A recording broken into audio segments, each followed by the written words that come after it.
Hi viewers, welcome to Myra media. Andhra Pradesh రాష్ట్రంలో April 11న ఎన్నికలు జరిగిన రోజు ఇరు పార్టీలకు సంబంధించినటువంటి కార్యకర్తల మధ్య, నాయకుల మధ్య గొడవలు జరిగినటువంటి పరిస్థితి ఉంది. అయితే ఇప్పటికీ కూడా ఎన్నికలు అయిపోయిన తర్వాత కూడా వారి మధ్య వివాదాలు ఇంకా ఉన్నటువంటి పరిస్థితి ఉంది.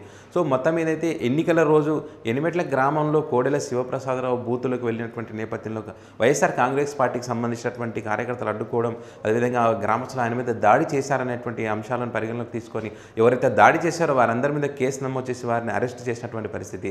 అయితే దీని మీద స్పందించినటువంటి అంబటి రాంబాబు ఎవరైతే ఉన్నారో, అక్కడ తప్పు చేసింది కోడెల శివప్రసాదరావు, బూతులోకి వెళ్ళి డోర్లు వేసుకొని రిగ్గింగ్ చేసే ప్రయత్నం చేశారు, ఖచ్చితంగా ఆయనను అరెస్ట్ చేయాలి, అరెస్ట్ చేయని పక్షంలో నేను నిరాహార దీక్ష చేయడానికి సిద్ధంగా ఉన్నానని చెప్పి ఒక అల్టిమేటం జారీ చేయడంతో ఖచ్చితంగా ఆయన మీద కూడా కేసు నమోదు చేసినటువంటి పరిస్థితి ఉంది.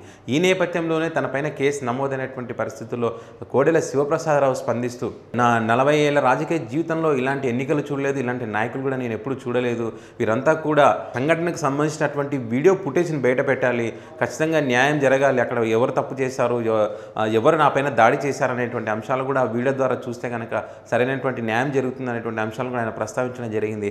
అదేవిధంగా జగన్మోహన్ రెడ్డి అనేవాడు జీవితంలో ఎప్పటికీ కూడా ముఖ్యమంత్రి కాలేడు, ఆయనకు ముఖ్యమంత్రి అయ్యే లక్షణాలు లేవు, అసలు రాజకీయ నాయకుడిగానే పనికిరాడు అనేటువంటి ఒక సంచలన వ్యాఖ్యలు కూడా ఆయన చేసినటువంటి పరిస్థితి ఉంది. ఇప్పటికీ రాష్ట్రంలో టీడీపీ పార్టీకి వైఎస్ఆర్ పార్టీ పోటీ కానే కాదు, చంద్రబాబు నాయుడుకి జగన్మోహన్ రెడ్డి అసలు పోటీ కాదు, నాకు అసలు అంబటి రాంబాబు పోటీ కానే కాదు, అసలు ఎన్నికల ప్రచార సభలో ఎక్కడ కూడా నేను అంబటి రాంబాబు పేరు అయితే ప్రస్తావించలేదు నేను, సో వారు మాకు అసలు పోటీ కానే కాదనేటువంటి వ్యాఖ్యలు కూడా ఆయన చేశారు.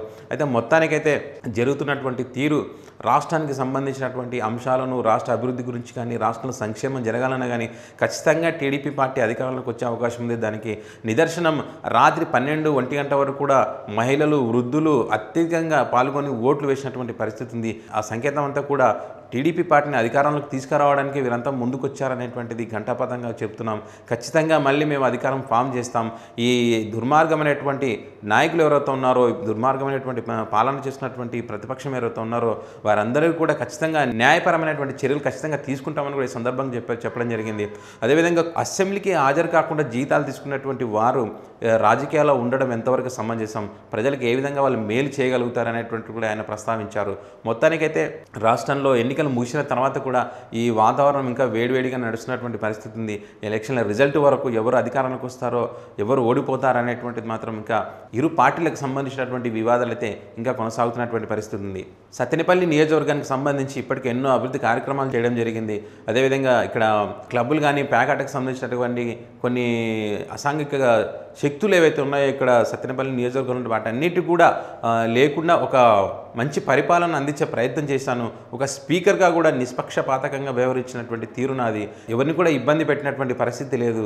సో ఖచ్చితంగా మళ్ళీ నన్ను సత్తెనపల్లి ప్రజలు నన్ను ఆదరిస్తారు, నన్ను నా గెలుపుకు కృషి చేస్తారనేటువంటిది కూడా ఆయన సందర్భంగా ప్రస్తావించడం జరిగింది. ఏదేమైనా న్యాయ పోరాటం చేయడానికి నేను సిద్ధంగా ఉన్నాను. రాబోయేది టీడీపీ ప్రభుత్వమే, మళ్ళీ ఒక మంచి పరిపాలన అయితే అందిస్తాము. ఎందుకంటే రాష్ట్రంలో పోలవరం కానీ, రాజధాని నిర్మాణం కానీ, పలు సంక్షేమ పథకాలు కానీ ముందుకెళ్లాలంటే ఖచ్చితంగా చంద్రబాబు నాయుడు రావాలి. అదే వాటన్నిటిని అడ్డుకుంటున్నటువంటి నరేంద్ర మోడీతో జగన్మోహన్ రెడ్డి అనేవాడు కలవడం అనేటువంటిది రాష్ట్రానికి అంత మంచిది కాదు. మొదటి నుంచి మేము చెప్తున్న మాట కూడా అదే.